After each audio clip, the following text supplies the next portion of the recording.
দেখুন, আপনারা দেখুন, 2026-এ জিতে আসা সকল এমএলএ দেখুন, রাজ্য সভাপতি শ্রমিক ভট্টাচার্য মহাশয় আপনিও দেখুন, আজ বাদে কাল যে মুখ্যমন্ত্রী পদে শপথ নেবেন তার পিএকে পর্যন্ত মার্ডার করে দেওয়া হলো।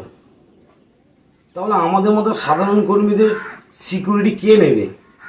আর আপনারা বলছেন গান্ধীবাদী হতে। একবার দেখুন তো ভেবে, জিতে যাওয়ার পরে যদি এই অবস্থা হয় আমাদের, তাহলে হেরে যাওয়ার পর আমাদের রাজ্যের কি অবস্থা হতো? রক্তগঙ্গা বইতো, গোটা পশ্চিমবঙ্গ জুড়ে শুধু লাশই থাকতো, আর কিছু থাকতো না।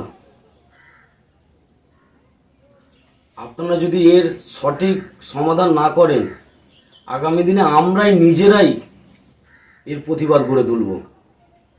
সকলে ভালো থাকবেন। হারমাদদের বিশ্বাস করবেন না, সে যত ভালোই হোক, তাদেরকে দূরে রাখবেন। ভারত মাতা কি জয়, জয় শ্রীরাম।